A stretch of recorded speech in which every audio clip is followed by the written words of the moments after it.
Welcome! This is Your Mac Life for Wednesday, April the 9th, show 1003. I am your host, Shawn King. Thank you guys very much for joining me here on this Wednesday evening, or if you're listening to the archive, whatever day you happen to be watching the show. On tonight's show, we're going to be talking to our good friend, Jim Dalrymple from The Loop at loopinsight.com about a bunch of different stuff. This whole rumor of what's going on with Johnny Ive and VP's quitting and all that kind of stuff. Also talking to him about the Heartbleed thing, although Jim doesn't know anything more about it than I do. We're also going to talk about Moog cards, Rich Mogull, my security guy, my go-to guy for security on Heartbleed. And people have been asking about more stories of the 20 years I've been doing Your Mac Life and variations thereof. So tonight's story is going to be about Macworld Tokyo.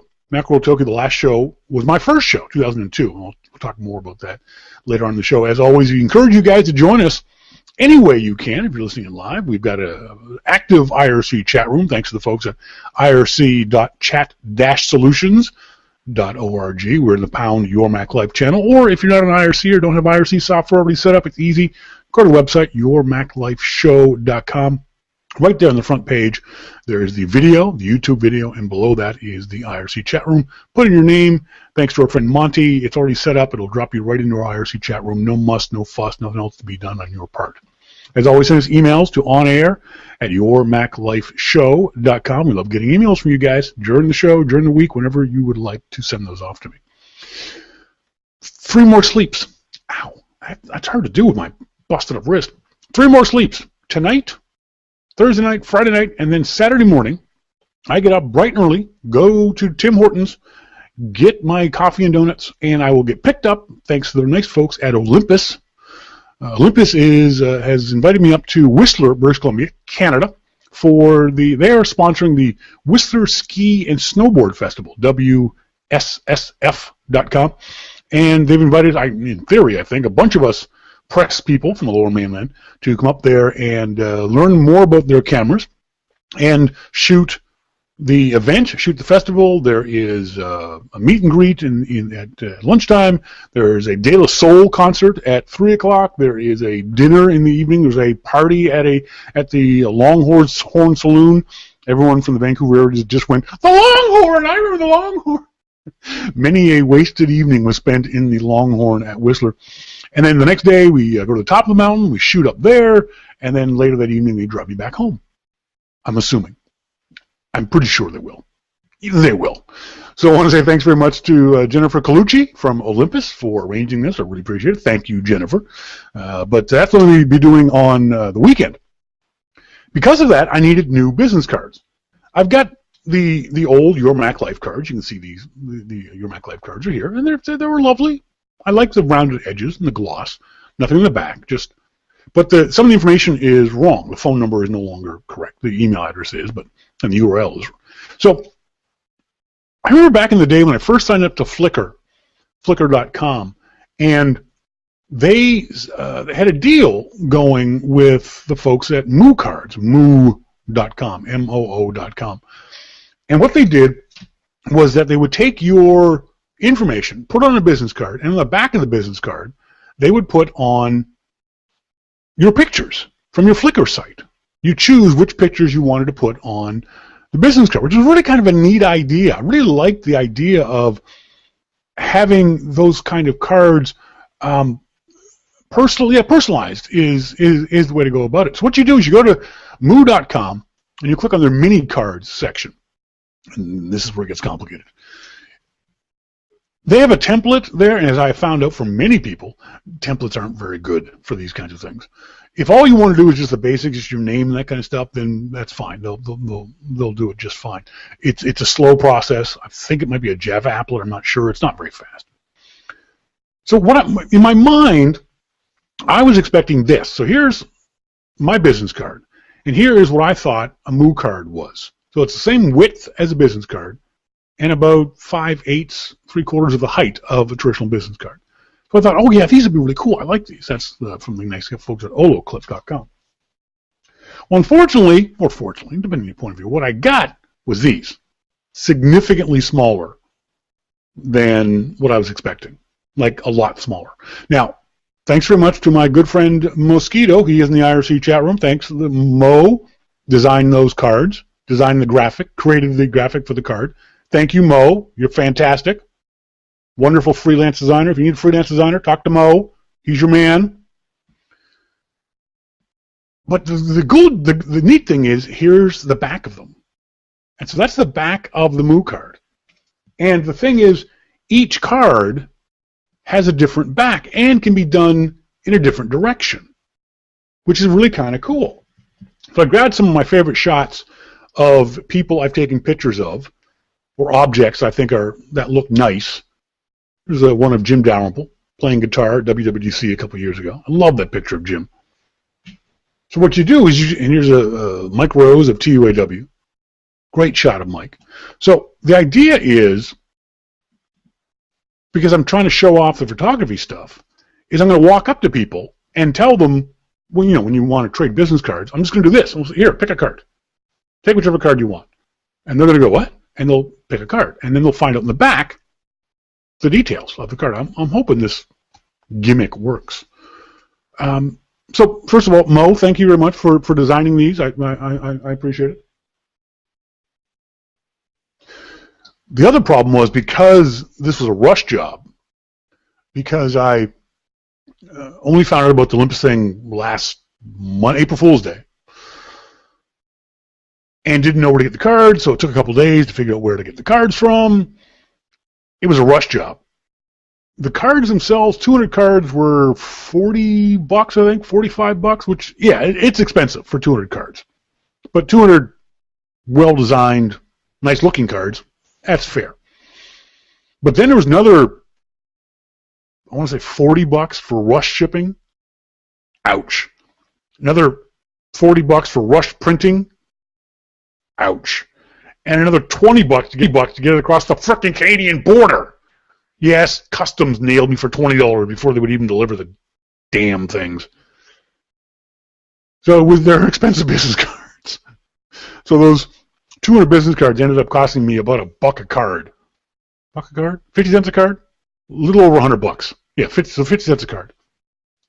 So yeah, it's not fun. It's hopefully it'll be worth it, because the idea is to go up there and talk to the Olympus folks.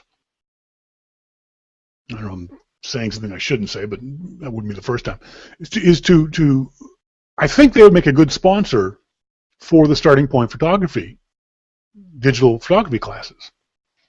When it comes to high-end SLRs, it's Canon and Nikon, and then everybody else. There's no competition when it comes to the professional high-end camera gear, perception-wise, if nothing else.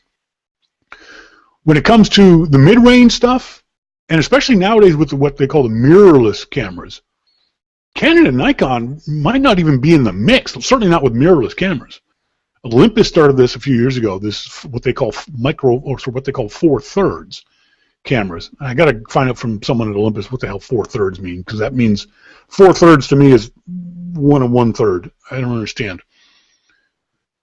So they're micro 4/3, or sorry, the 4/3 cameras, the mirrorless cameras, are actually quite good. And I've always loved their point and shoot cameras. Always been a big fan of the Olympus point and shoots, especially the Stylus Tough cameras. I've mentioned before on the show that I had an old, I think it's a 7890 Olympus Stylus Tough camera that I just abused. Oh, I just tortured that poor camera. I would take pictures underwater. I would take it out in the rain. I took it skiing with me and throw it in the snow. I mounted it to the motorcycle with all the vibration and torture that it would take on a motorcycle. It was the camera I would use when I wanted to do self-portraits on the Indianapolis Motor Speedway on the bike. As I was riding it, I would took self-portraits of myself. I would never do that with an iPhone. I would never do that with a DSLR, because if I dropped the Stylus Tough, A, I thought it would survive, and B, no offense, but didn't care that much, because it was an inexpensive point-and-shoot camera.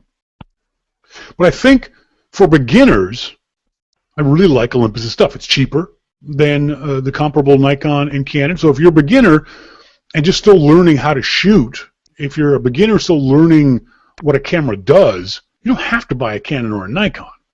you can get a perfectly good Olympus with the assumptions this is not going to be your last camera.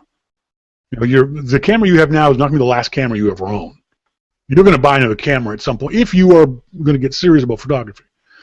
So maybe your next camera would be a higher-end Olympus, or maybe your next camera would be a Canon or a Nikon. But the Olympus guys make really good cameras. We were talking about this in the pre-show, that, yes, Olympus is paying for this trip, but they're paying quite a bit. A car service from Vancouver to Whistler is not cheap. The Whistler Hilton, not cheap.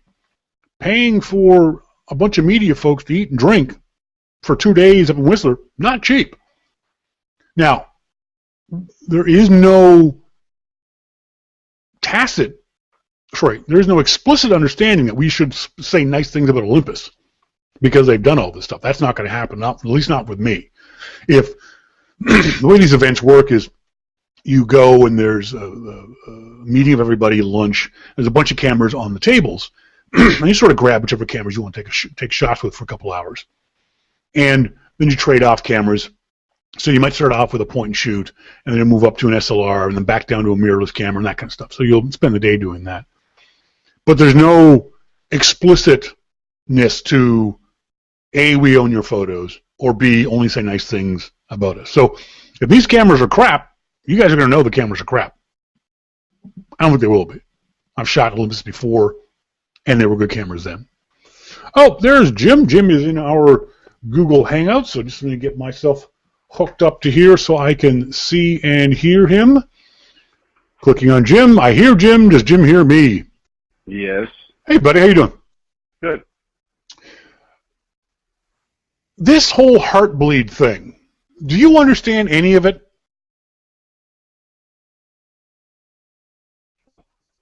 Jim?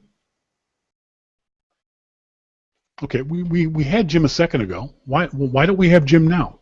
Okay, now you're back. Okay, I don't know where I went. This whole Heartbleed thing. Do you understand any of it? No, I understand we're all in deep shit. That's about it. Someone asked me about that this morning, and I said, okay, here's my solution. They said, what should we do about it? My solution is get off the internet for a week. Just unplug your computer, unplug your router. Don't use your phone. Just don't use the internet for a week. Oh my God, this is the single worst thing that happened to the internet since Al Gore invented it. I know, it's crazy. This is insanely bad. I think this is the back door that Al put in there. It could. There's a whole other discussion right there. We're going to talk to Rich Mogull from Tidbits and Securosis about that a little later on. This is so bad that some people, and I don't even think that this is all that much of a conspiracy theory, think this was done intentionally. Do you? I don't know enough about it. I mean, this is deep down stuff. I mean, it's been there forever. Yep. Well, not forever. It's been there for at least 2 years. Well, that's forever. It's a long time if you're a dog. It's really scary. I mean, this is the first time I've seen call it an exploit on the internet that I've actually been worried about, because everything else has always been, if you go to porn sites or if you download stolen software, you can get this virus or this Trojan horse, or if you run a Windows machine. Or I'm a Mac user. None of that stuff. I don't go to porn sites like that. I don't download stolen software. So there was never an issue for me. Now, oh my God, this is an issue for everybody who uses the internet. Well, yeah. I mean, this puts a vulnerability into everything. Brian Monroe says this is just another bug that will need to be fixed. He's right, but that doesn't go nearly enough to explaining how bad this bug is. Well, imagine the fear that we have right now because of this bug. This is how every Windows user feels every day. Nice. Nice. Way to get that in there, buddy. All right, good for you. True. You know what? And you're not far wrong. It's not. Now, Brian says it is bad. I'm not saying it will be fixed. I am not saying it will be fixed in due time. I think he means it will be fixed in due time. The problem is, in due time is how long? Are we talking hours, days, weeks, possibly months for some websites? Well, and some will just ignore it altogether. But, you know, the ones that everybody's worried about, obviously, is banking and government. Yes.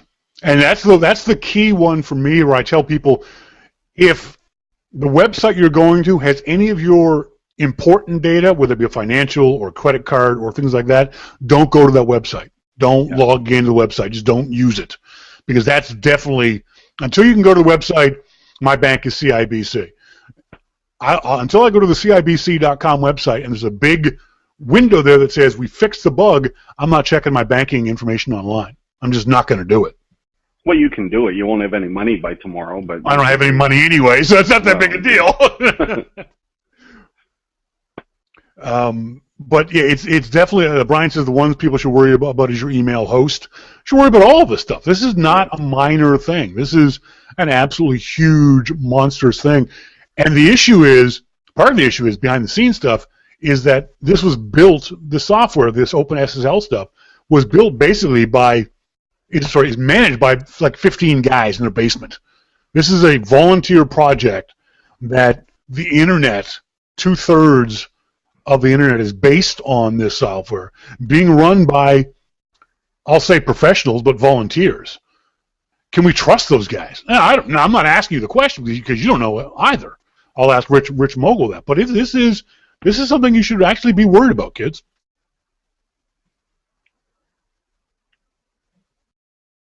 That's it? That's all you got? Well, I mean, at this point, you're talking to yourself. You know, okay, fair enough. You said you're not even going to ask me the question because I don't know. So you don't know. You know, what more can I add to that? Let's move on to maybe an inside baseball story. Apple confirms Vice President Greg Christie's retirement. Now, this story broke earlier today when 9 to 5 Mac said that the way they wrote it was that Christie was quitting because of friction with Johnny Ive, and they had the typical sources say.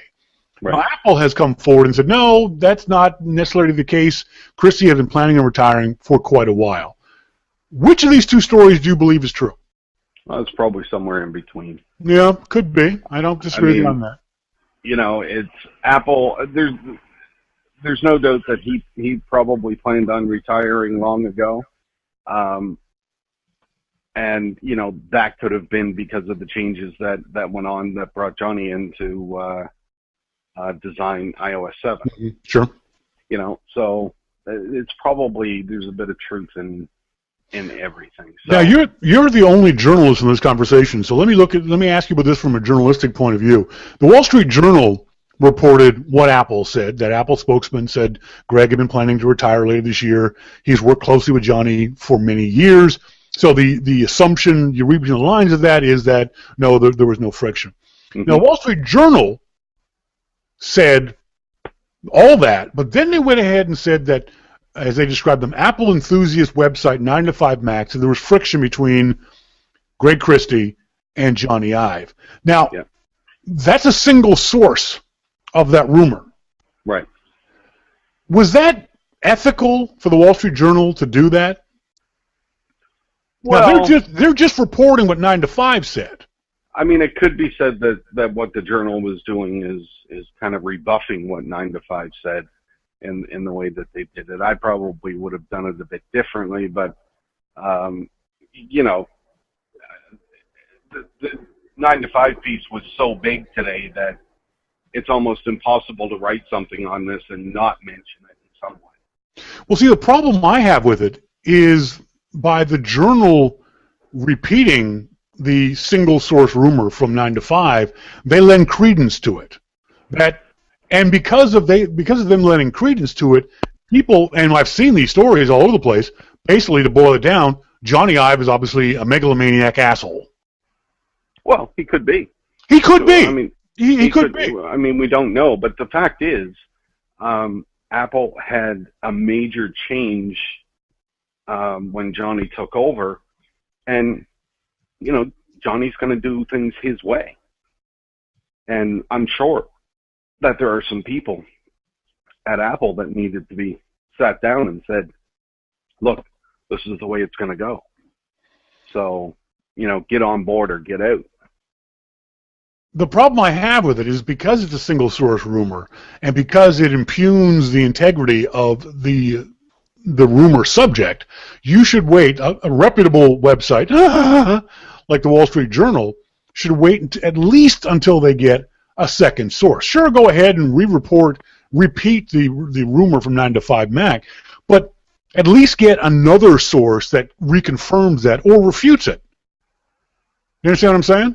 Yeah. Oh, I get what you're saying. That's the problem I have with the Wall Street Journal repeating what 9 to 5 Mac says. That's not where we are anymore, though. Yeah, I don't disagree with you on that. You're right there. You are, and this may be too early. I don't know if you made the decision yet. WWDC, a lot of results are out. We know who's going to WWDC. Are you going to be going? Yeah, I'll be there. Do you have a party? Don't know yet. Oh, really? Okay. Well, it's going to be a shame if you didn't. The beard parties, the two of them have become legendary at WWDC. What do you think of the way Apple handled it this time around with the lottery, as opposed to the first come, first serve kind of thing? It seems fair this time. You think? Yeah. Yeah. Well, I mean, I was in Europe the first time that the tickets went on. Oh, this was 3 years ago when the tickets went on sale, and that's when they sold up pretty quick. And everybody in Europe got a ticket. Eastern U.S. people got some tickets. People, down the street from Moscone couldn't get a ticket. Yeah. And then last year they put it on. Pacific and Eastern time, people in Europe couldn't get tickets. So, this seems like a fair way to do it. That get some people there, and we hear we hear this every year about people saying, "Well, why doesn't Apple just make it bigger?"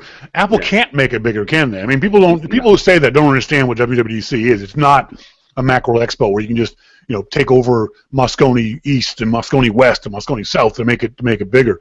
Well, they could take over all of San Francisco. Yeah, no, absolutely. I mean, I don't think we'll hear from Apple how many applications they got, but I would not doubt that there was upwards of 100,000 people in that lottery. Yeah. I could say that easily. There was at least 100,000 people, and so you can't sell tickets to a show for 100,000 people. It's just not possible.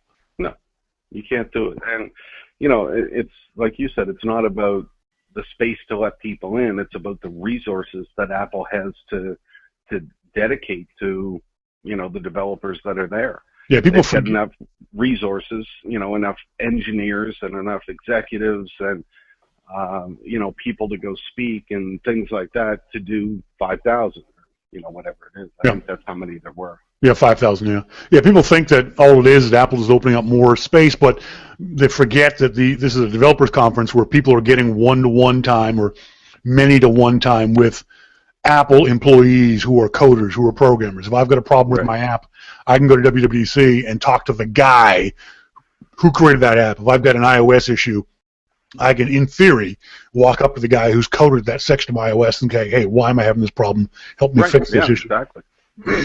And if you've got more than 10... it doesn't work right. No. And if you've got more than 10, 15, 20,000 people trying to do that, it just becomes unworkable. I think this is... And it sounds like, from what I've understand, reading and talking to developers, even developers think this is probably the best out of a bad situation. That absent making it a bigger show, if you've got a limited pool of 5,000 tickets, this is probably the best way to do it.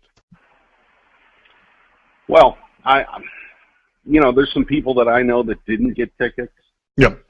There's people that I know that did get tickets. So, it does seem pretty random. I mean, I don't know what random is. I mean, do they literally pick them out of a hat, or how do they? I don't know. The downside is that you might be excluding some of the quote-unquote big boys that you want to be there. Let's throw the names out there, Microsoft and Adobe and those kind of companies. But as I've heard from a friend in the developer relations area of Apple, the big boys get to come on next Tuesday. The big boys get to come on February 14th. The big boys get to come in March 12th. You know what I mean? The big important people get to come and have their own, for lack of a better term, personal WWDC. So that's not as much of an issue. that type of stuff happens all the time. Yeah. You know, that's not just because of WWDC. You know, that's the kind of thing that Apple does with its big partners, and not just big partners, but big developers. Sure. Developers that are putting out you know, important products. Apple will invite them down to say, okay, we're going to make some changes, and you know, here's what we're going to do. Of course, they do that. I mean, how do you think that Apple gets these apps done for WWDC keynotes and stuff? Yeah. You know, they have to give the developers something. So, you know, that's what they do, and that's the way all businesses work. I mean, Apple has to do stuff like that. The other issue too is that Apple has, I've heard this from developers, gotten much better at getting the content up on the website in a much more timely way. Years past, it would take 6 months for this stuff to get up on Apple's website for developers who couldn't be there for whatever reason, for them to watch these videos and read the white papers and that kind of stuff. Now, from what I understand, Apple's doing it pretty quickly. They're getting some stuff is up the same day as the lab. So and that's really important now too, because I mean, the developers that can't get there for either financial reasons or you know, personal reasons, whatever, they can go in that day and get all the information that they need. The developers that are actually there have the added bonus of being able to talk to the guy, you know, the engineer. So they not only get to see the stuff live, they can walk up afterwards and say, okay, what about this? Or, you know, in the hands-on labs that they have, or whatever it is. You know, that's the added bonus of going to WWDC. Have you ever seen any of those WWDC videos? Have I ever seen them? Yeah. Over the years, yeah. I've seen my favorite one. Every now and then someone will send me a link to the video. The Stump the Experts one, I watch for about 5 minutes and I turn it off. I don't understand what they're talking about. No, I have no clue. Apple could give me a free developer account, let me watch the videos. I wouldn't learn a goddamn thing. Well, I thought you were going to ask me what I thought of the videos, and I was like, well, I didn't understand it. That's right. Not a clue what's going on in those videos. It certainly sounded impressive.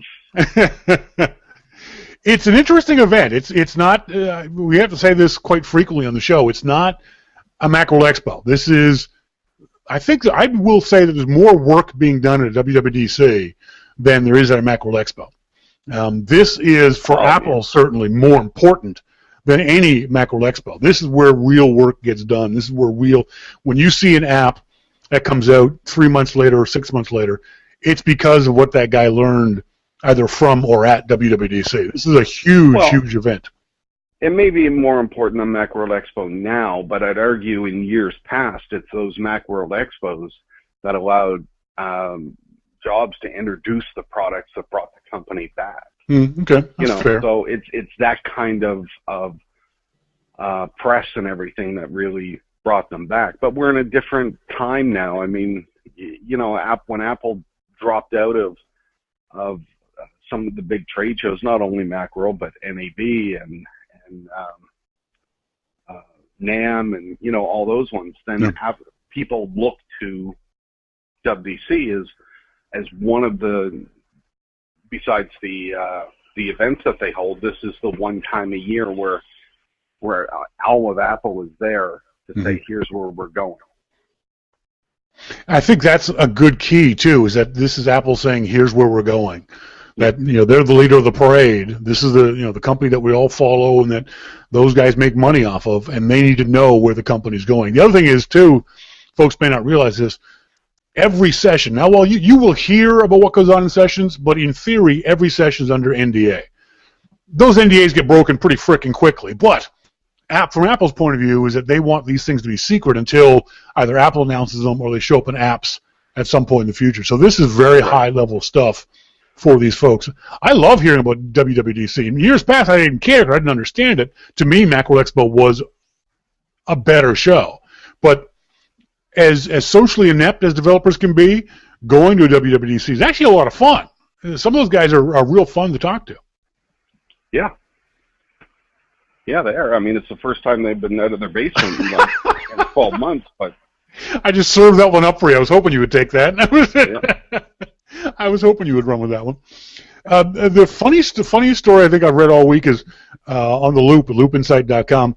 Samsung sues newspaper over negative reports of Galaxy S5. Yeah, I know. What did you think of that? Well, I mean, come on.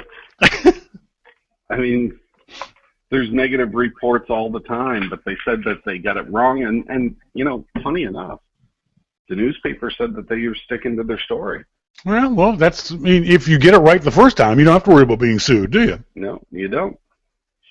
That wouldn't happen. And someone pointed out to a bunch of stories where Apple, people had gotten things wrong about Apple that had materially affected the company, and Apple hasn't sued anybody. But Apple couldn't, could they? The laws are different. This story is out of Korea. The laws are different in North America. You, for the most part, wouldn't have a fear of Apple suing the Loop over anything you said, even if it was something made up out of your head, would you? I don't know. I never really thought about it because I try and, you know, do stuff that's right. Yeah. So I never really considered the fact that I would post something that was...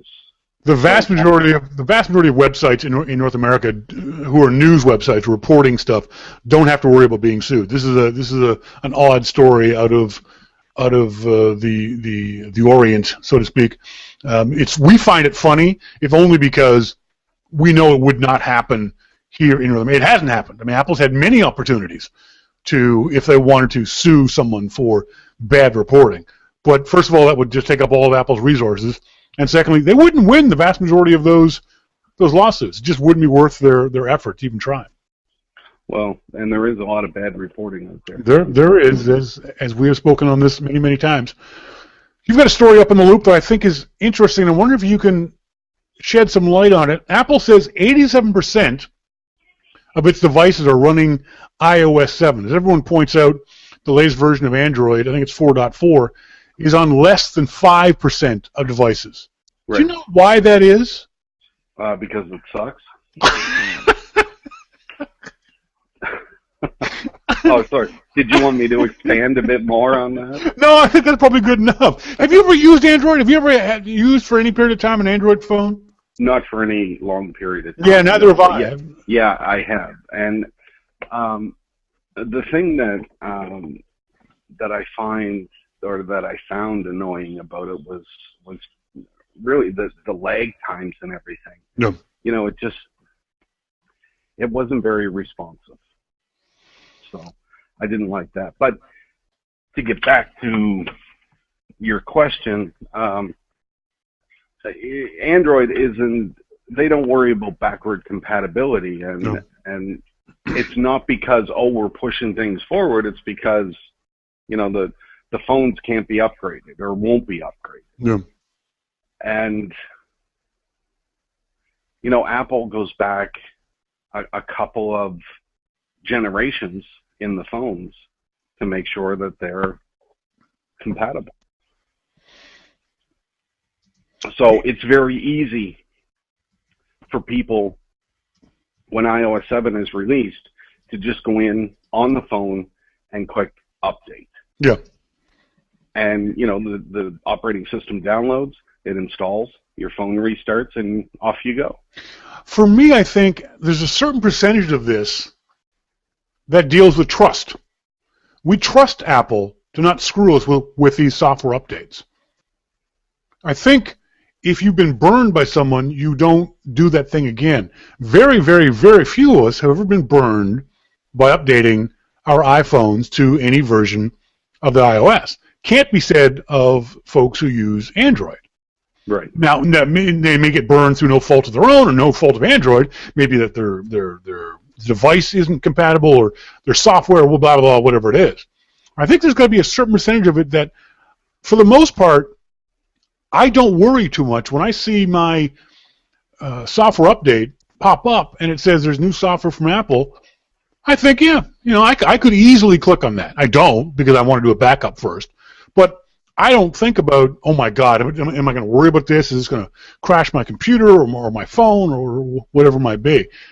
I think what you just mentioned, the ease of it is a big deal. I think that's the majority of a lot of it, is that it's just so easy when you plug your phone in and it pops up. There's an update available. Click. Yeah. And just do it. Well, I think subconsciously it's also because you trust Apple. Apple has grown into that reputation. Sure. Too. Yeah. I mean, you remember years ago in the OS 7 days when even an update for the Mac would come and you'd think, no, I don't want to do that. Because it would break a whole bunch of stuff, and that doesn't happen anymore. I see an update for Mavericks, I just go ahead and install it. Yeah, it's going to work. I have confidence that it's going to work.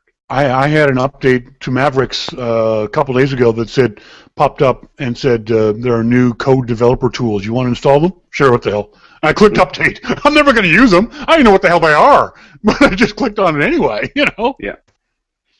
I definitely think that's part of why adoption is so high. I don't know, and someone else suggested this. It's because people think that it's OS 7 is so much cooler and hipper. That might be true of those of us who are plugged into the Macintosh community and know this stuff ahead of time. But I don't know that the vast majority of iPhone users know about these kinds of things. Know that the design of iOS is different, or there are new features, or that kind of stuff. Do you think I'm right on that? Sure. I've been saying that for a long time with the average consumer. I look at Monique's phone, and she wasn't even on 7.1. Yeah. She doesn't care. I mean, she sees the update there and just said, oh well, whatever. Yeah. So I grab her phone one day and just update it. Did you just update her from 6 to 7 without telling her? No, I told her I was going to do that. But did you warn her it was going to look different? Well, she had seen the updates because I had shown her what my phone looked like and how different it was from hers. So she knew what was coming. But the thing is, even with that, she hadn't used it. And when I updated her phone, she didn't even blink. She just grabbed it and started going, Now, it's funny that I did the exact same thing with the SIG with Alessandra when OS 7 came out. And I showed her the video, showed her all the cool stuff that was going to be in it. Her phone was compatible, no problems at all. And she was like, in Italian, I don't want that. I don't like that. She just didn't want to have her phone changed at all. And she completely pushed back on me, saying, "Yeah, but if you get iOS 7, you'll be able to do this." I don't want that. I don't want. But she's not a heavy iPhone user to begin with. She'll take pictures and she'll text, but she's not a real app kind of person. She plays Crazy Birds. What's the Candy Crush? She loves Candy Crush, and that's one of the things she really uses the phone for. So for her, it was she didn't want updates, which I think I never downloaded that or Angry Birds. I try them all just to try them, but yeah. Same with Flappy Birds. I tried it for like 2 minutes when this is stupid. Angry Birds, stupid. Candy Crush, stupid. It just don't bother with. Yeah, we think they're stupid, but they're making $1 billion. Yeah, they are. Yeah, they are making money hand over fist, aren't they? Lucky guys. So let's get back to WWDC for a second. If you're not a developer, you don't have a developer account, you didn't even apply to get a ticket, did you? I didn't. I do have a developer account. Okay. So what's the point of you going down there? To drink. You can drink at home, it'd be a lot cheaper than flying across the continent. That's true. I just go out to see everybody, write some stories and like you said, the past couple of years I've had a party, and it's for me that's the time to really see everybody is WWDC. Yeah, because you don't go to the Macworld Expos anymore. It's a different crowd too, by the way. But the other thing is, I'm hearing from a lot of developers who didn't get a lottery ticket who are still going anyway because of exactly that. It's more true of an expo or regular convention than it is of WWDC, but there are going to be interesting conversations happen outside of the sessions and the labs that Apple's going to have. You and I, when I was there 3 years ago, you sat down, you introduced me to the Black Pixel guys, and I got some fascinating conversation with the Black Pixel guys about LTE and Bluetooth, and where at the time, I didn't know at the time, was going to be called iBeacons. And it really opened my eyes. And we're just sitting in the bar of a hotel, having this conversation at the Park 55, having this conversation with these guys. And they were just really, really interesting. I had to ask them to use small words, but once they learned what kind of caveman they were dealing with, they dumbed it down for me. But there were some great conversations that happened, and I didn't have a WWDC ticket. I'm not a developer. There's going to be good conversations happening outside of those sessions in those labs. I think it's why you'll see more than 5,000 people at WWDC. You're going to see 10,000 people there because they know there's all kinds of other conversations to be had outside the show floor or outside the sessions in the labs. Yep, absolutely. Plus, if they're lucky, you'll have a party and they'll be able to hang out with the beard. Maybe. You can't go wrong with that. We'll see. We'll let you go, folks. We're talking. Oh, don't forget Amplified, Jim's own podcast. It's up on the 5x5 network. Also on the iTunes store. It's called Amplified. This week's issue is called Sitting on Jim's Lap. I don't want to know. I don't care. It scares me. Do a search for Amplified in the iTunes store. Jim, thanks for joining me, buddy. Appreciate it. Has he already gone? Boy, did he leave that fast? Didn't say goodbye, didn't say boo, what a douchebag, Jesus. Next up, we're going to talk to Rich Mogull of Securosis.com. Rich is also writing for Tidbits and Macworld, a bunch of places. Rich is my security guy. Whenever some sort of issue comes up that's security related, that's got to do with the security of the internet or security of applications or Trojan horse, whatever it is, Rich is my guy. Rich is the guy I go to. He's written an article up on tidbits.com, him and Adam Hanks, called The Normal Person's Guide to the Heartbeat Vulnerabilities. We're going to talk to Rich about that after this break. So if you guys stick with me, or you can go to tidbits.com and start the article. I got to give Rich a call. So I'm going to turn the mics down and call Rich in a second. This is your Mac Life.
Welcome back, folks. This is Your Mac Life. I am Shawn King. Let me just turn the music down. We've got, I gotta get this cable over here and push this cable into, oh, geez, it's on the bottom.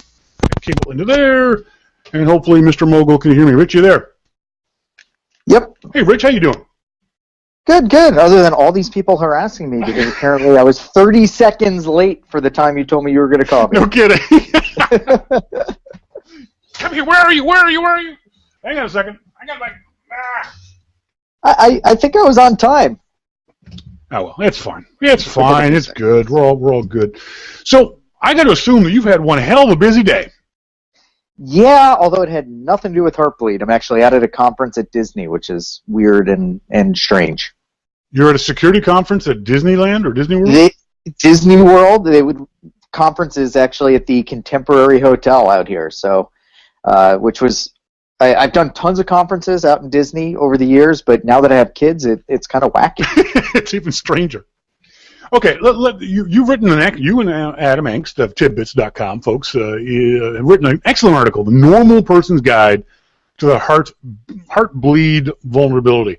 First of all, remember, I'm a small brain caveman kind of Neanderthal person. Oh, I never forget that. Yeah. Thanks, man. Appreciate that. No need too long, Shawn. Exactly. What is Heartbleed? Where did the name come from? What is it? Yeah, so this is kind of an interesting bug. Now, look, there are people that are definitely deeper technically on this than I am, but I think I've got the gist of it down. Okay. Basically, with SSL or the more secure version of SSL, TLS, one of the options that you have is to maintain a heartbeat. So that's between your browser and the server. Okay. And that heartbeat, it's a heartbeat's we talk about it in technical terms all the time. It's, hey, I'm going to send you a little bit of data, and then you send me back that data, and I know we still have a good connection, and everything's up and running, and it's all good. Okay. And it's nice for security. Here's something I don't understand. Why is that necessary? Basically, it's just an echo, isn't it? Why is the echo important? Echoes are built into all sorts of our internet protocols because it makes sure the session's still live. Okay. And it also makes sure that you've got the right credentials, makes it a little bit harder for somebody to kind of jump in the middle and steal your session is another part of that. Yeah. So if it gets a weird response back, then your browser goes, oh, hey, maybe, NSA is trying to, steal my porn again. So you send this message off and you get the echo back from the server and everyone's happy and everyone's fine. That's the way the internet's supposed to work, right? Yep. And that connection is secure in theory. That the fact that I've identified myself to the server and the server has sent that back to me, I can trust the server. Yeah, I mean, there's a billion crazy other crypto things that occur, and I've actually dug into what those are. I kind of have to with what I do for a living. That are well beyond what we want to talk about today. But this is just kind of one part of that. And it's one way to configure a system, and it actually is a way that makes it more secure, or used to, than kind of the regular default way of running SSL. Okay. So that's the way everything has worked up until, I guess, 2 years ago. Yeah. Then suddenly this bug got inserted, seems to make it sound malicious. This is, from your point, yeah, exactly. That's the part of the problem, and that's a whole different section, but people write code, and they sometimes make mistakes in writing the code. Can that be what's said to have happened here? Like Apple had the go-to failure code of a few months ago, and it was basically just like, oh, someone did a cut and paste twice. Oh, yeah. I mean, absolutely. There's, it easily could have been a mistake. It could have not been a mistake. I mean, we just, at this point in time, don't know. I'm sure some people are going to dig into that and hopefully get us more info. So we can't ascribe any maliciousness, definitively. Definitively, yeah. I mean, as conspiracy theory as you want to be, you can go all the way to hell and gone on this one. This one is there's so much fun to be had down the end of that tunnel that you could just happily go there. Yeah, and look, man, I'm a huge X-Files fan. I'm all for conspiracy theories, but in this case, I mean, who knows? I mean, I'm not going to say there was. I'm not going to say there wasn't. I'm not going to do the, oh, yeah, well, maybe, wink, wink, nod, nod. Like, none of that BS. I mean, we just don't know at this point. Regardless of that, from the average user's point of view, how does this affect us? Yeah, so it's kind of a weird, interesting thing because with the way they did the heartbeat, there was kind of a mess up where there's two places that you set how big that heartbeat's going to be. And if you set it in one place as the normal 64 bits and another place it's 0 bits, bytes, and basically what it would allow an attacker to do is to literally, and I love using the word literally, appropriately. I hang out with Adam Angst. I have to use it appropriately. Yeah, exactly. So, you set it that way, you are literally reading direct memory locations off that server. Okay. So whatever that server has in its memory, its brain, you can read that stuff off of it. You get that, you get that 64, and now I'm mind blanking because I've got, we're Skyping on the iPad, so I can't look it up if it's bytes or K. I think it's bytes. I think it's bytes too. And then what you do is you just repeat that process, and you can actually iterate out a lot of memory if you do it very quickly.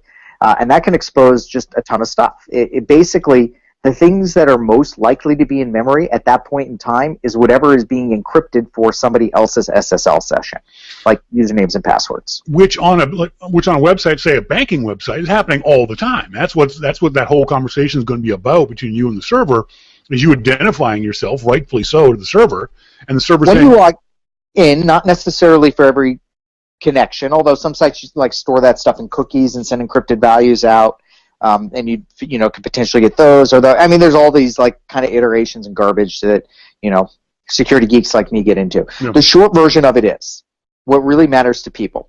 You connect to Yahoo. When this came out, they were vulnerable, and when you log into Yahoo and everything you do at Yahoo, an attacker can also point their attack tool at Yahoo and just read all that out of live memory. Yeah. Now, it might be very hard for them to target you as an individual, especially with a big thing like Yahoo, where they've got zillions of servers and load balancers and stuff scattered all over the place. Smaller sites, a bit easier because there might only be one or a couple of servers for them to hit, or one load balancer, kind of doing the SSL stuff. Now, by the way, this only affects OpenSSL, and it only affects 2 versions of it. It doesn't affect actually, all versions of OpenSSL. Older ones aren't affected, and obviously anything patched. But if anybody was on the latest and greatest and had this feature configured, those are the ones that are vulnerable. But from what I understand, I've heard estimates anywhere from half to 2/3 every web server on the internet. Would you agree with that estimate? OpenSSL is freaking everywhere. Yeah. We've used it on stuff that I've implemented. When this came out, it was immediately me and one of my partners like, all right, we got to patch that server. Who's got the credentials for it? Let's get it done. Kind of a deal. It was do not stop. Just look. Let's go. You wrote in your Tidbits article, security expert Bruce Schneer calls Heartbleed catastrophic, saying on a scale of 1 to 10, this is an 11. You wrote that, so I got to assume you agree with it. Well, actually, Adam wrote that. All right, I'll ask the question then. Do you agree with that statement? It depends on your perspective. Yeah. For people who manage servers and who have affected servers, yes. This is, you fix this instantly. You have no choice. You have no window. It's too easy to exploit, and it can literally compromise all of your... Damn it, I normally don't use that word that much. I did that time accidentally. So the other time was on purpose. That was by accident. Anyway, you compromise all of your user stuff. Yeah. Just all of that. And potentially you can even compromise the private key of your digital certificates, which means you're going to have to revoke and reissue all of those. So it's hugely, tremendously bad if you're affected. Not everybody's affected. Now, the other side of it is regular users. Yes. And of course, there's not a whole lot you can do. It's only bad for you depending on what services you connect to and how they're affected. Those services, though, include things like banking, and as you said, Yahoo was affected, Flickr was affected. The services on websites, big and small, and financial and not financial. The way this is being described, what I said to people first thing this morning was, just get off the internet for a week. Just go away somewhere. Go to Disneyland. Yeah, that's too much. So Disney World. I'm in Disney World. Disney World. Sorry. Yeah. So we got to finish up before the fireworks start. But no. So you don't. Yeah, stay off the internet for a week. First of all, we don't know how many banks are compromised. We don't know how many, or potentially, and somebody's got to target those things. A lot of the financial institutions in particular use SSL load balance, SSL accelerators, which are these hardware devices, most of which don't run vulnerable versions of OpenSSL, they're using commercial libraries to do the same kind of a. There are links in there if you're worried. We have links in the article, and there's other tools you can now use to test a site. It's that easy to test. You plug in the URL, you make sure it's the exact URL you're connecting to, and you see what the results are. And it'll let you know if it's vulnerable or not vulnerable. And that's a way you can tell if you're worried. So, for example, I use that to double-check a couple of the systems that we connect to, that we use. So, while I patched our stuff, we use an outsourced email provider. I wasn't sure about that. I tested them today. Turns out they patched yesterday. One of my other guys had already talked to them. So, we were good to go on that one. But, it's just a great way to kind of handle that. Should users be proactive about this and, contact everybody that they enter a password into, or certainly contact their banks, or should we be patient and wait for these companies to send us emails saying, change your password, don't change your password, you're safe, you're not safe? Yeah, I think if you are worried about this, I would use the test tool on the sites you're connecting to. And if there's a problem, contact them and basically say, I can't do business with you until you fix this, you irresponsible asshole. And we've got 2 days now, and it's not, I hate to say it, this is one of those ones that you patch instantly to the best of your ability.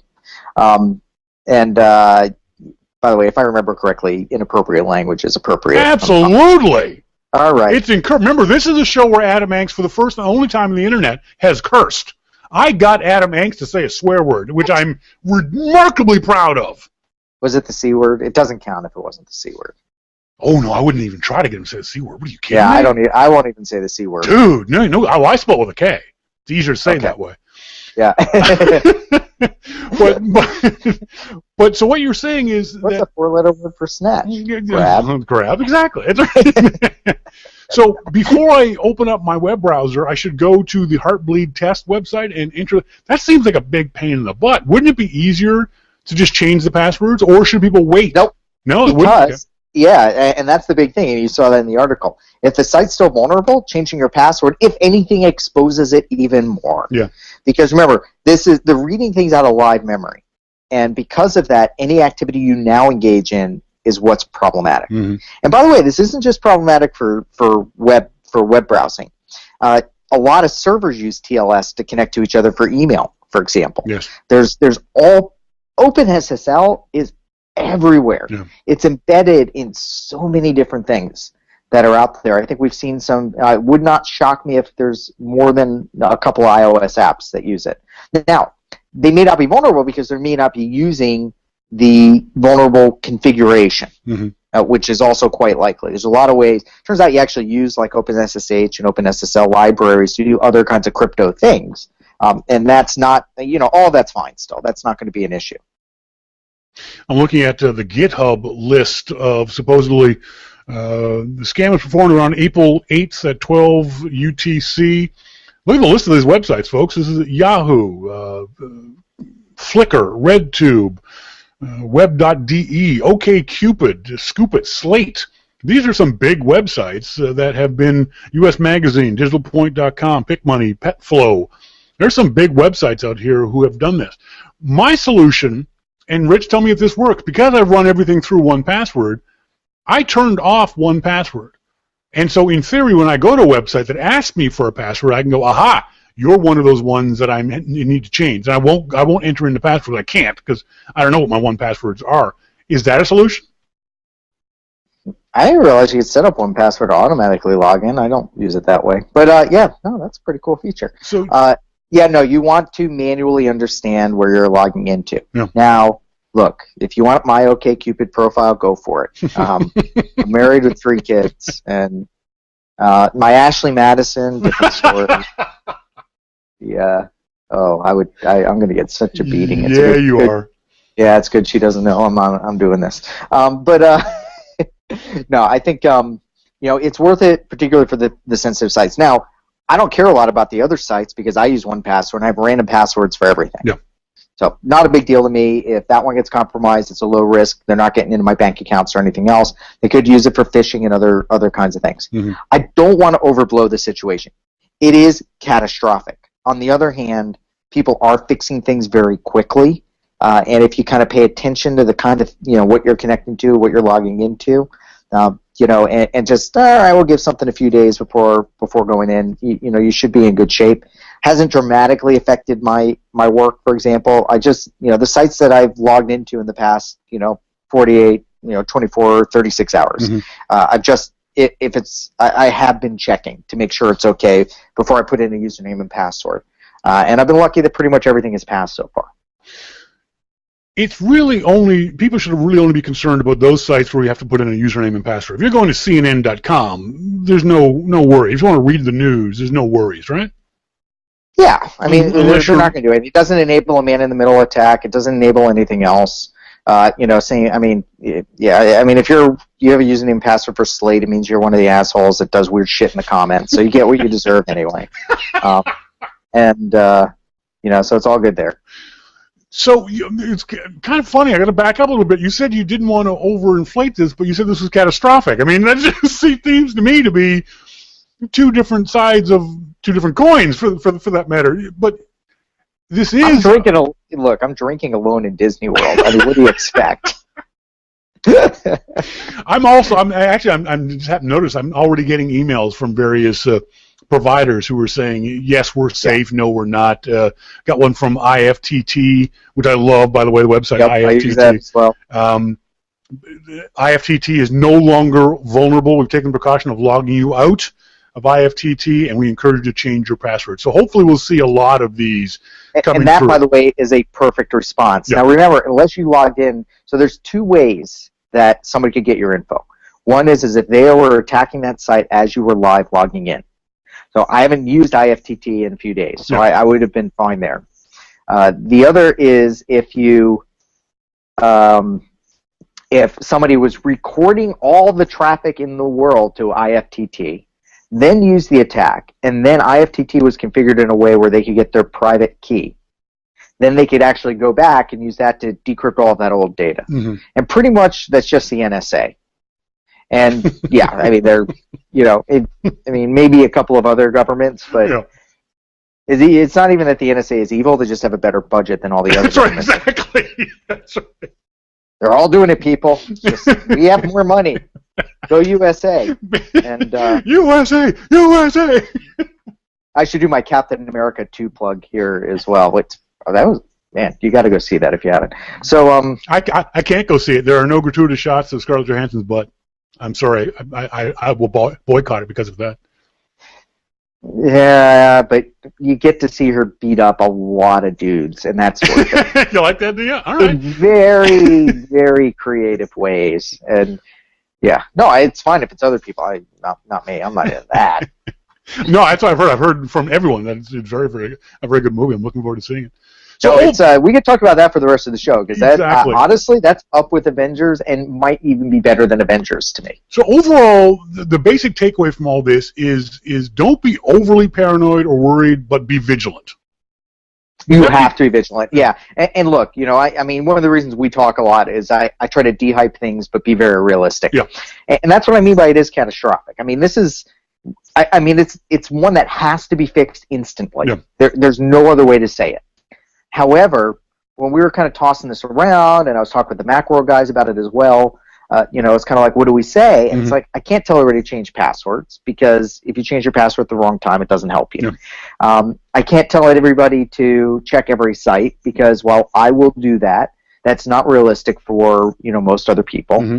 Can't tell everybody to stay off the internet for 5 days, because I mean, I think that's good advice. I think we could all use the break, if nothing else. Just turn off the internet for a week. There goes your sex life. Oh! Who's sitting alone in Disney World? Disneyland, screw you, pal. You're married. You don't even have a sex life. Ah! Looks like I hit a nerve. Yeah, a little bit. Now, let's talk about our friends, at least my friends, at 1Password. Is this an argument for 1Password? We see a lot of people using all of them. I mean, you got to be using these things. Yeah. Okay, I get as many people as I can to use them. It's a struggle with some of the family members, but for as best as I can, anybody who's doing anything serious on the internet, you got to do it. Yeah. And Because that means you're getting strong random passwords for every site you go into. You don't have to worry about one of them being compromised and getting into your other stuff. Everything's really isolated down. Now, it's hard for certain things. Yeah. For example, I have certain passwords. My banking ones, I don't keep in one password. Those I keep in my head, just because I'm that freaking paranoid. And I do weird things like travel to China with laptops. Yeah, yeah. Although I try not to bring the laptop, and I haven't been over there in a few years. But my iTunes password. I mean, that's obviously something I have to keep in my head. Is I can't trust one password with it because I just have to use it so frequently. Pretty much everything else, yeah. Especially for folks, if you're the kind of person who uses the same password in multiple locations, then you are making yourself even more vulnerable. Even if it's a difficult password, because what it means is the bad guys get it in one place, they'll just start plugging it into every other place that they think that you might have been on. So that's one of the big advantages of 1Password. It's also the disadvantage of 1Password because I don't know any of my passwords. No. If someone took away 1Password, I'm screwed. I couldn't even get on my banking website. No, you can do your password recovery stuff, which is basically how Anonymous is going to go ahead and dox you eventually anyway. And there's those mechanisms, yeah. But I'm in the same state. I don't know the passwords to, I would say 99% or more, probably more than 99% of the sites that I have. Oh yeah, absolutely. No, I know it's more than 99% because I can look up the number, and it's a couple hundred sites in 1Password. Now, LastPass, by the way, did something interesting. So I haven't used LastPass myself. I've been on the 1Password, the AgileBits bandwagon for years. Really love those guys. Yep, me too. And love seeing it in Macworld, although I wasn't there long enough to say hi this year. But basically, LastPass had a feature that when you go to log into a site, you can actually check to see if that site's vulnerable within LastPass. Okay. So I thought that was a pretty nifty addition that they threw in there. Yeah, that's another thing I wanted to ask you before I let you go. I know you've got a more important interview to do in 20 minutes. Oh, no. Look, that's 5 minutes with the BBC versus hanging out, 20 minutes with the guy I would drink with if he showed up at Macworld. Exactly. Is there anything I can do in my browser? I saw a couple of things that I can do and turn something on or off in Chrome and something on or off in Safari. Can you explain to the audience whether that works or does any good? No. Okay. You can't explain or it doesn't do any good? No, I can't explain. I've been at a conference all day, so I haven't had a chance to look at it. Well, there's something you can reduce the levels of TLS and stuff you accept sometimes in browsers. I'm not going to tell anyone to do that. That's just the wrong approach right now. Okay. So let's not worry if you are that worried, you can take the extra 15 seconds to leave a browser window open, check the site you're connecting to, see if it's vulnerable, and then make your decision. Okay, that seems fair. Folks, the article is over at tidbits.com. It's called The Normal Person's Guide to the Heartbleed Vulnerability, written by Adam Angst and our good friend Rich Mogull, my security go-to guy whenever I get confused with this stuff. Rich, I really appreciate you doing this on such short notice. Have a good night, man. No worries, and come on, when are we going to do our film reviews? I'm more than just a security guy, Shawn. That's all I'm saying. That would be funny if we could do... Have you seen Morin? Is it Morin and someone else are doing films they didn't see in the 80s? I'm like, screw you guys. I know. That's the stupidest idea for a film review podcast ever. Yeah, they're probably making more money than we are. We're such losers. We didn't see this stuff when we were kids. Let's watch it now. No, because one of the problems is, Rich, and I don't know if you've had this problem, movies I liked back in the 80s, I don't like anymore. Okay, so you cut me off. It's your show if you need to. So I've got the kids. I've got Netflix. And, my daughter picked up, and they've got pretty good choice. One of my daughters, she's all into Digimon, and they love Avengers, and now they're into Clone Wars, so it's accelerating. I'm going to have to show them Star Wars within, the next month because they're asking too many questions. And I don't want to ruin the spoilers for Star Wars.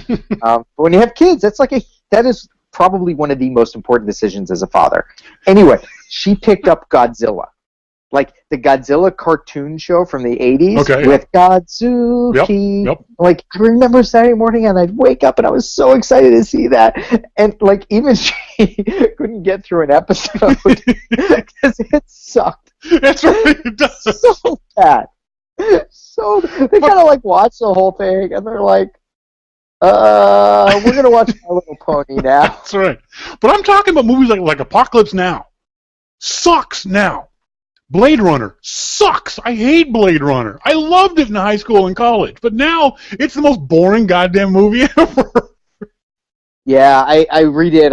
I forced my wife to watch. We did the director's cut of Blade Runner, and that was and I still enjoy. I do still enjoy and appreciate Blade Runner. I mean, you think about but especially the director's cut stuff, and they pull out a bunch of pieces. I'm like, yeah, a little slower. Yep. Apocalypse Now, though, like that's one of those films. Even when I was younger, I recognized as a masterpiece that has these huge fucking boring sections of Martin Sheen like tripping out of a hotel room.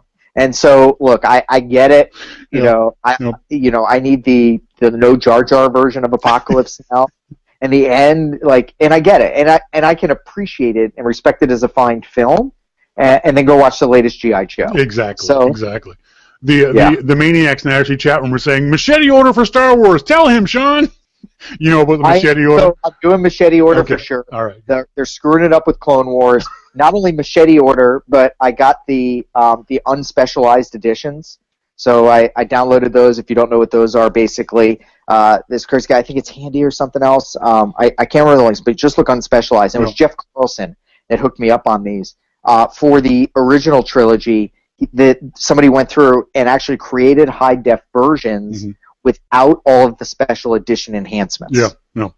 So went through, redid the map paintings by hand in some cases, used about 8 different sources of high-resolution things, and repieced the entire film together. Amazing. So you get high-def Star Wars, but it's the one you saw as a kid.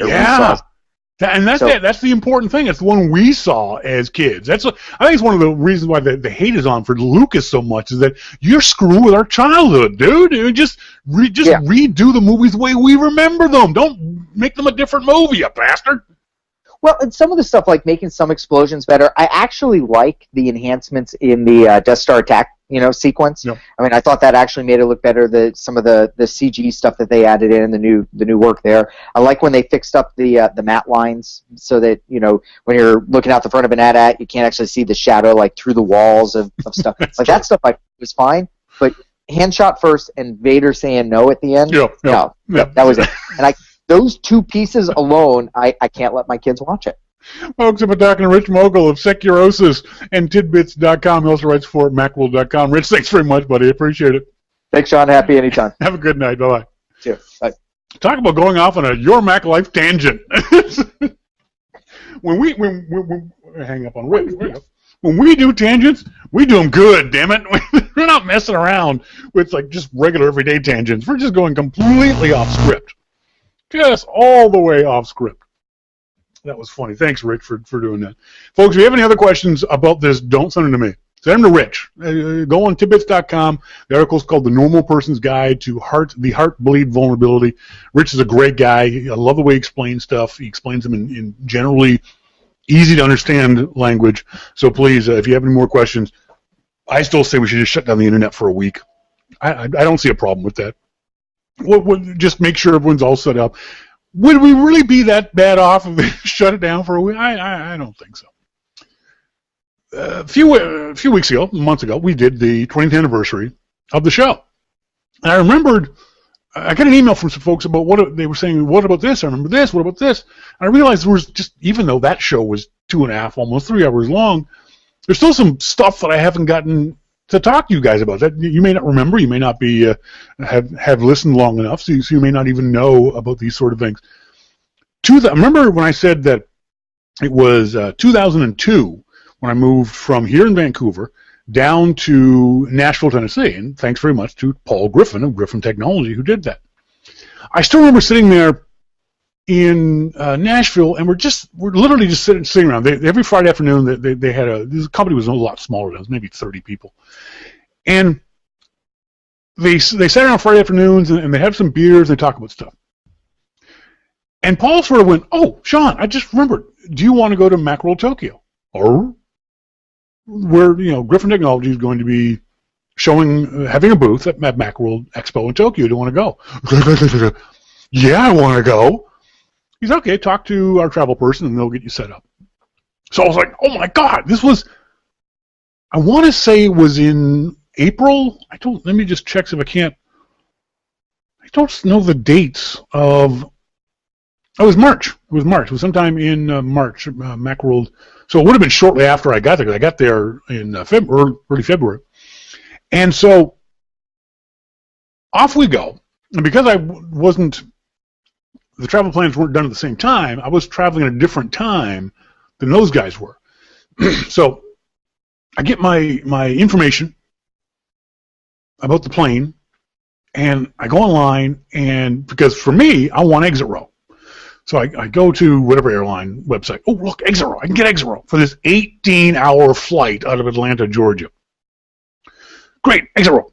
I grab that seat real quick. Get to the airport. I'm so happy I got exit row. This is just the best thing ever, because this is going to be a long-ass flight in coach. I get on the plane, and this is where I know this is going to be a trip from hell, right from this part here. I get on the plane, and not only is it exit row, but it's no bulkhead exit row. So it's not over the wing, it's over the front of the plane. So there's no bulkhead in front of me. But the problem is the emergency exit door, which bows out, is in my seat. Not next to, in front of, it's pretty much my frickin' seat. And the way it's set up is it means I've got to sit sideways. I can't sit, upright. I've got to scooch over and turn my body sideways in order to be able to fit into this space. The worst part was the two people next to me were like 5'5", both of them. They could have frickin' easily swapped seats with me. Nobody would. So 18 hours like this. This is going to be a lot of fun. Not going to get any sleep for 18 hours. I'm going to go to a foreign country where I don't know anybody, don't know the language, don't know where I'm going. Yeah, this is going to be great. Get to Tokyo Narita Airport. And Narita Airport is nowhere near Tokyo. It's another one of those airports that's like 50 miles outside of town. Get through immigration, no problem. Get out, and I've been told to go out to the buses and catch the bus that goes to this particular location. I don't remember what it was. So, okay, I've got the location in my hand. I know the name I'm looking for. I go to the bus area. I'm looking at the buses, and it's all in Japanese. There is no English. All the bus signs are in Japanese. So I go to the first bus, and I say, excuse me, going here. He doesn't read English. I go to the next bus. Excuse me, I'm going. He doesn't read English. This is like 3 o'clock in the morning. I'm exhausted. I'm very, very tired. Finally, I find someone who speaks English who says, oh, yeah, you have to go and stand over there and get your bus over there. Oh, thank you. The next thing I see tells me just how weird my time in Tokyo is going to be. There is a vending machine. Typical vending machine. It's got stuff in it. The problem is, I'm not quite sure what the stuff is. I wish I still had the pictures. I lost the pictures in a hard drive at some point in time. A hard drive crash. But I still distinctly remember seeing this thing in the vending machine. And it was a blue can with like a Coca-Cola or a Nike swoosh on it. And the product was called, in English, Pocari Sweat. Pocari Sweat. And I'm thinking to myself, I don't know what a Pocari is, but I ain't drinking it sweat. This idea of English, actually there's a website, I think it's called English.com, is all over Tokyo, and it is so funny. I saw one sign that said, Indiana oysters. There are no oysters in Indiana. And why would you pick Indiana as the place where you want to get your oysters from? There aren't any there. It was absolutely hilarious. Finally get on the right bus, get to the hotel, check into the hotel, and I don't remember checking into the hotel. Obviously I did it, but I don't remember how I did it. Get to the room. The room wasn't a bad size. It wasn't like the awful Paris hotel, tiny hotel rooms that we had. It was a small room, but it wasn't minuscule. Crash. I know I've got to be up early in the morning, like 6, to get to the location. The location is called Big Saito, and this is it's a very odd-looking building. It's like the building's upside down. Well, this was the Big Saito Expo location, where Macworld Expo Tokyo was going to be. So I had heard from somebody that I can go to the hotel front desk and get money changed. So my American dollars, I can get changed into Japanese yen. I walked to the front desk, and I said, very, very cute, very pretty Japanese girl comes up to me. I said, excuse me, I need to change American dollar to Japanese yen. Can you do that for me? Hi. Hello. I need to change American dollar, Japanese yen. Can you do that? Hi. Hello. American dollar, Japanese yen. Hi. I'm thinking to myself, why does she keep saying hello? I've said hello to her 3 times. And because I'm tired and frustrated and just not having a good time, you start speaking louder and using fewer words. American dollar, Japanese yen. Hi. Oh, jeez.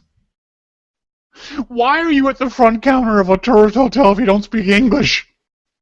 And finally she looked at me and just took the money out of my hand and walked away. It was just like, okay, I've either just been robbed or she's finally figured out what I want.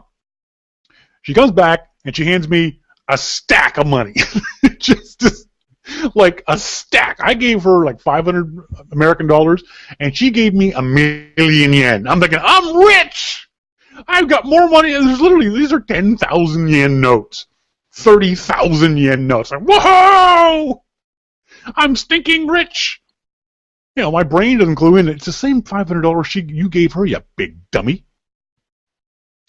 So I took a business card for the hotel, because I had the address on it, and I had the address of this big Saito location on another piece of paper. So I walk outside to catch a cab, and there's a bunch of cabs lined up like there's in every other hotel. Another unusual thing about Japan, I'd learned this is not uncommon. They have completely different cars than we do.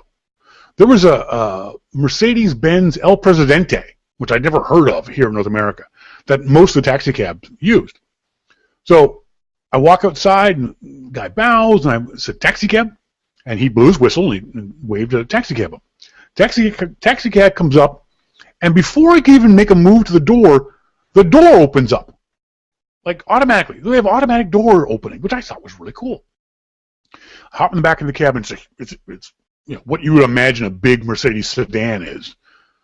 Very, very comfortable in the back. And I sort of scooched over so I could see the driver, and I showed him the card with the address.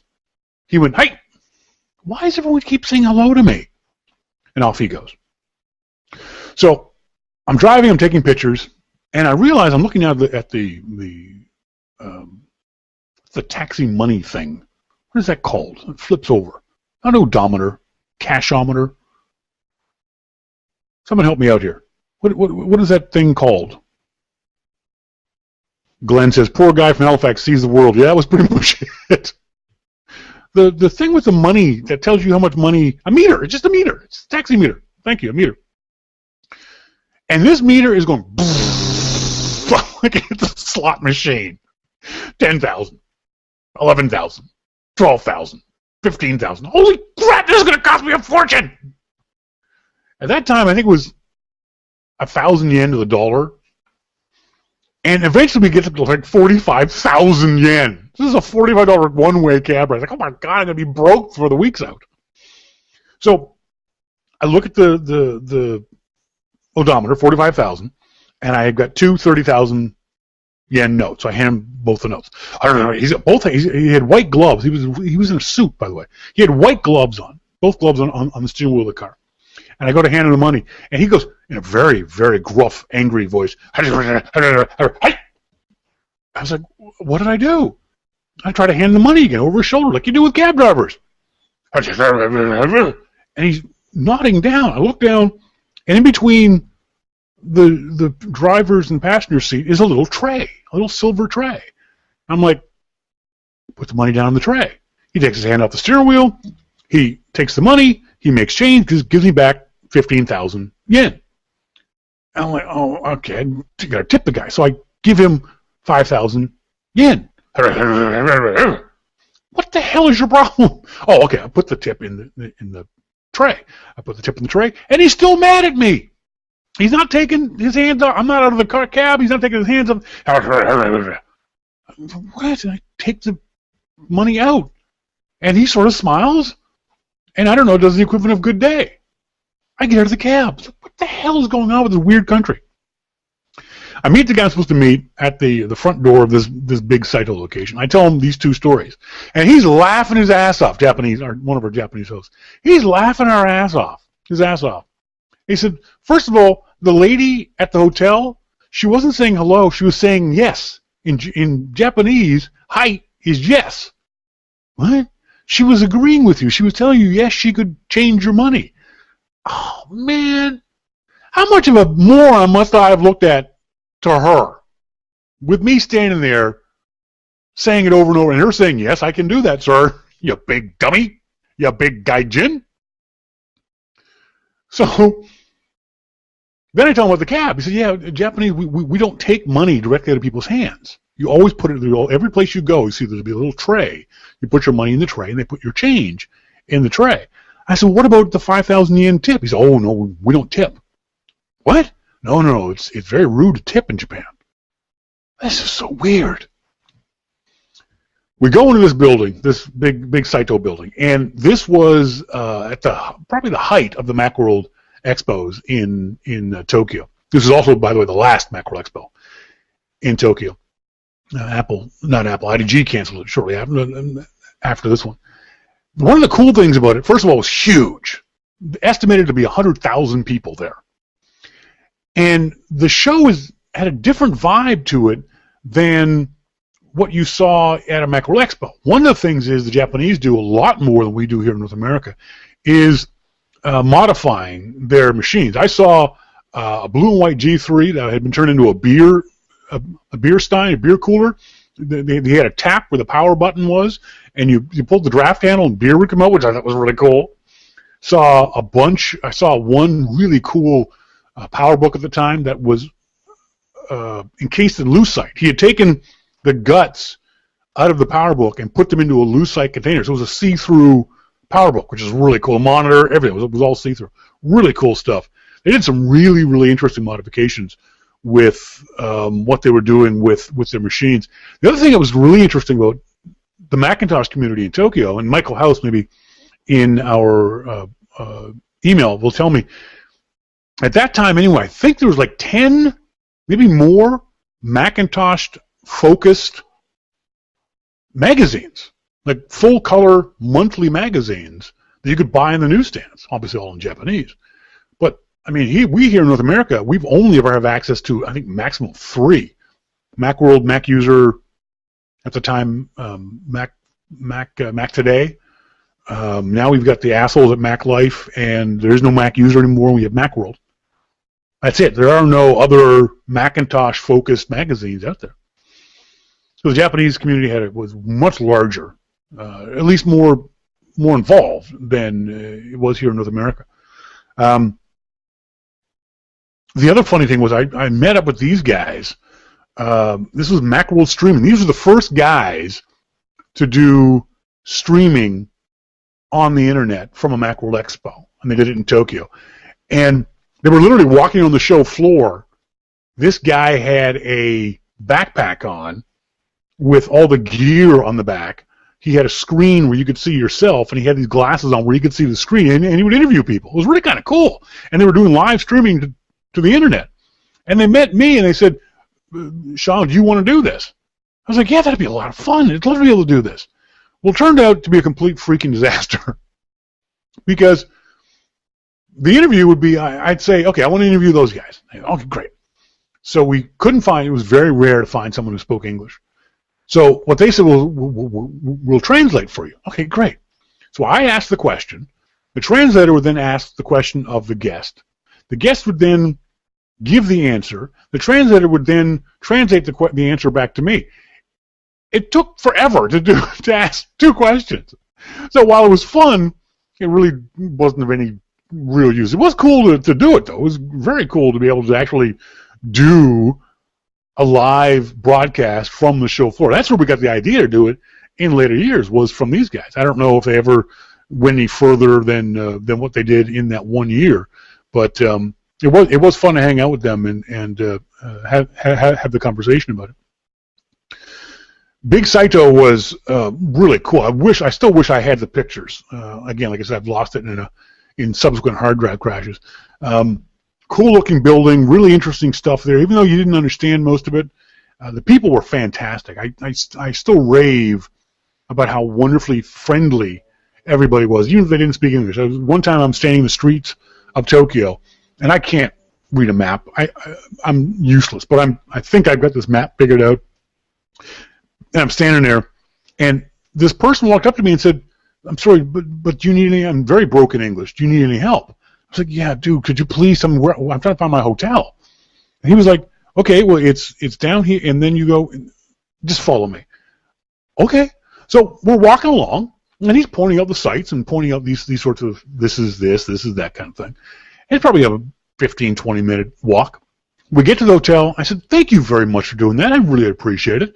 Where are you off to now?" And the guy said, "I'm going back to where we came." I said, "What?" I was headed in the opposite direction.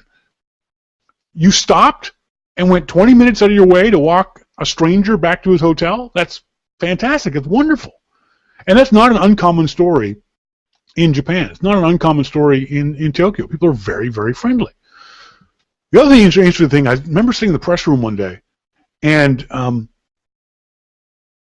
having these guys walk in from Japanese media and literally dumping tens of thousands of dollars worth of high-end camera gear and video gear and laptops and stuff in the press room, and then walking away, just leaving it all behind. I could have stolen whatever I wanted. It suddenly became an open house.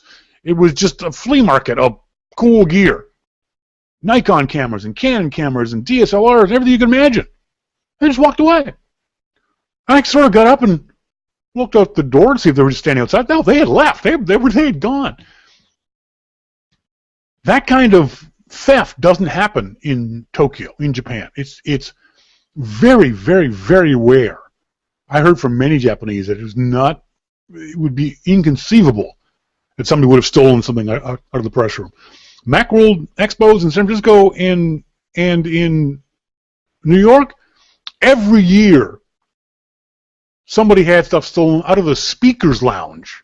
The speakers lounge. With your fellow speakers, somebody stole stuff. And it wasn't little stuff. I mean, there were several years where laptops had gone missing. Bags had gone missing. And these are your own people's. To this day, I still have the nickname of Big Doofus-san. And here's the reason why. Not only because of the other stories, but because of this one. So last day, I'm mentally exhausted from being in Tokyo. The culture shock is extraordinary. I make my living by talking to people, and I couldn't talk to anybody. I love reading. I couldn't read anything. The script they use in Tokyo, I think it's called kanji, kind of looks, it's unlike Chinese, which is just pictures, and you can't read it. When you get tired enough and you're looking at Japanese text, your brain says, you know what, if you just squint, maybe it'll turn into English. So you find yourself doing this all the time, looking at text, just hoping it'll just transmogrify into English. So my brain hurt. I was exhausted. I just wanted to go home. So that morning, I'm going through my luggage to just find my plane ticket. This was back in the days, back in the old days, when you actually had a physical plane ticket. A boarding pass plane ticket. I couldn't find it. It's 8 o'clock in the morning. My bus to the airport leaves at 10. I don't know where my ticket is. I look through my laptop bag. No ticket. I look on the floor. No ticket. I check all my clothes. No ticket. I check my jacket. No ticket. Where did the ticket go? There was no reason for me to take that ticket anywhere but the hotel room. Normally what I do is at that time I would open up a drawer and drop the ticket into a drawer and close it. That way I don't lose it. Not in any of the drawers. Not in the bathroom. It's not under the bed. It's not between the mattresses. I am going nuts. I've called downstairs to the hotel. Maybe one of the maids turned it in. I'm going nuts finding this ticket. Because if I can't find this ticket, I have to buy a full-priced ticket day of. And I don't have that kind of money. I can't get a hold of Paul Griffin. Those guys have already left. I'm screwed. All I got is a bus ticket. All I got is a ticket to get me to the airport. I got no ticket to get on a plane. It's now 5 minutes to 10. The bus is leaving at 10 o'clock. I've gotten on email, and I've emailed people. I've checked ticket prices on websites. The last thing I'm going to pack is this laptop, hoping that somebody will send me some magical thing that will get me out of this freaking unbelievable jam I've got myself into. Finally, I realize I'm screwed. All I can do is go to the airport and hope I meet up with the Griffin guys, and hope I can convince, beg, borrow, steal Paul Griffin's credit card and buy a $5,000 ticket to get back home. I don't know what I'm going to do. Oh my God. Okay, everything's packed. I pick up my laptop to put it in the laptop bag, and underneath my laptop is my ticket. Underneath the laptop is this piece of paper. It was under the laptop. And why did I put it under the laptop? What would have possessed me to put this ticket, my boarding pass, my ticket to home, under my frickin' laptop? Why did you do that? You moron! You complete idiot! Why did you do that? Oh my God! I grab the ticket, I put it in my pocket, I run downstairs, and goodbye, nice ladies, goodbye, I check out, there's the bus, and I'm on. Unfrickin' believable. And that is why, ladies and gentlemen, to this day, my nickname is Big Doofus Son. I come by that name honestly. I would go back to Expo in a heartbeat. Tokyo in a heartbeat. I loved being in Tokyo. Part of it was because of the culture shock. It was so different. It's completely alien is the only way I can describe it, culture. But the people were so nice and so friendly and so helpful and so warm, even when they were being weird. I was on a subway at one point, and one of the things I've noticed in Tokyo is that they're all fairly small. They're all about 5'5" and black hair. And I'd be walking down the street and giggling to myself because I'm 6'3", and I was like, I kept like getting out of the way. I don't want to hurt anybody. I felt like Godzilla. I didn't want to. I've never been more aware of the fact I'm 6'3" and 250 in my life. It's like, I don't want to hurt any of you.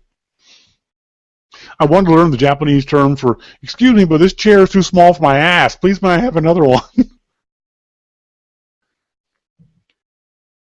The food portions were hilarious too. I mean, we went to a Kobe steakhouse. And for those folks who don't know, Kobe is supposedly the best steak in the world. Unless you've been in Japan, you've never had Kobe steak. Yes, I know you can see it at Applebee's. I know you've seen it at Chili's, but it's not real Kobe steak. Kobe steak actually isn't allowed to be exported out of Japan. So anyone telling you or selling you Kobe steak outside of Japan is stealing money from you. Kobe steak is the special cows that literally get massaged every day and are fed beer. These are some tasty cows. So we went to one of these restaurants, and they said, we're going to have this Kobe steak. I was like, oh, good, I'm going to have Kobe steak. Oh, man, I've been looking forward to having a Kobe steak all the time I've been here. This is going to be great.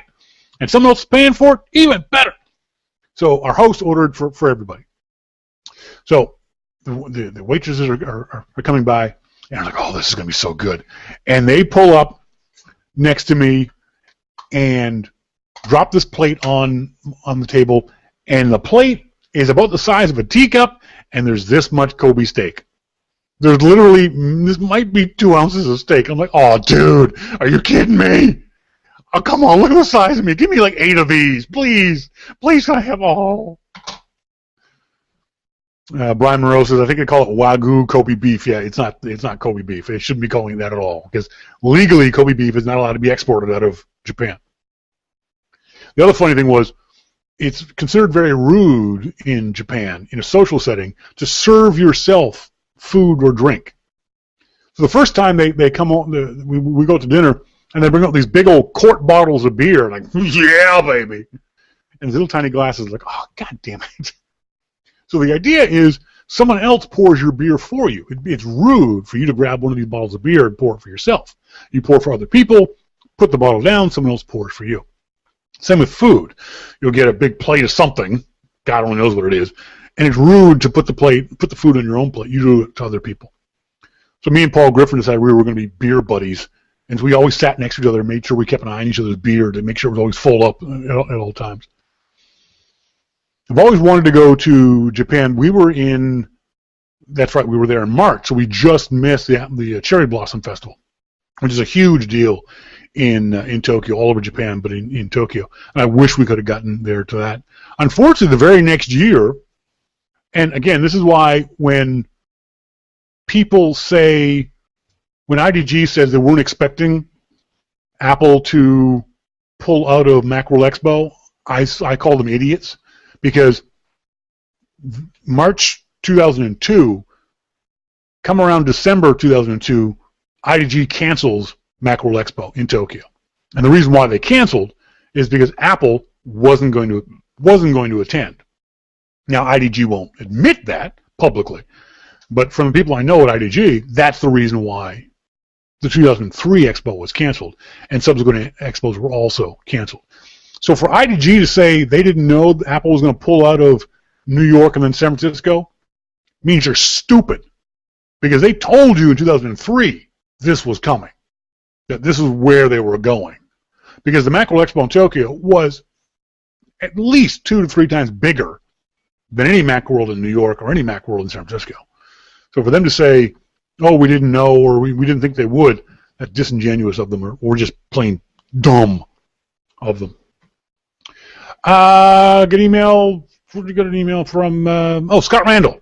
Hey, Shawn, last week you asked about who uses Office and who would be using it on the iPad. Well, I use Office all the time, he says. Although I'm retired, I still teach a class at a local community college. Good for you, Scott. The whole school runs on Office. They have both Mac and Windows PCs. Luckily, the school provides Office to all its employees via site license. Every employee is allowed to install one copy on their home computer. It would be too inconvenient for me to use iWork to Office to iWork. That said, I still use iWork for things I don't have to constantly share. It handles typesetting, spacing, and such much better than Office. I prefer Keynote to PowerPoint. However, for certain features I need, Numbers just does not cut it, so I use Excel. Now, as far as using either of them on my iPad, it is no to both. The type of work I do, science documents, the iPad is useless for document creation. It does not support the symbol font, Greek characters, or equations created with math type. My portable is an 11-inch MacBook Air. It's light enough and does what I need. My iPad has other purposes, a lot of which is entertainment, although I will be using it for music recording in conjunction with my Mac. For a while I thought, well, this is just because of what I do is so specialized. Then I asked my wife if she would use Pages on her iPad. We both have minis. She said she could not see using her iPad for document creation. She has a Mac at home and Windows PC at work, so she also has to use Word. I'm sure many business people will use Office on the iPad, but I also think many don't care. By the way, I hope you don't get insulted by this. Of course not, Scott. But unlike you said, Preview cannot open Word documents. You are thinking of text edit. I have got doc documents. That's confusing to say. .doc documents, but I drag and drop and open Preview all the time. Scott, go ahead and send me a Word document, and I'll open it in Preview and send you the screenshot if you like. It works. I do it. Folks, I want to say thanks very much to you guys for joining me. Went a little bit long because I had to tell the Japanese story. Appreciate you guys being here, whether you're tuned in via the archive or whether you're listening in live. You folks listening live are my favorite. I'm kidding. No, I like you better? No, kidding. So read up on the Heartbleed story. Go to tidbits.com and check out Rich's article. Very good article. Like he said, this is a huge, big deal, but there's no real reason to panic as long as you are careful. As long as you take your time and pay attention to what you're doing. We won't have our IRC babe Sly with us on next week's show. She's off to Nashville, Tennessee. Off to see one of her Bruce Springsteen concerts. Sly, I hope you have a great time in Nashville and have a blast with all your Springsteen buddies. So that's it for me tonight, folks. As always, thanks very much for joining me. As always, I've been Shawn King, and you've been listening to Your Mac Life. See ya!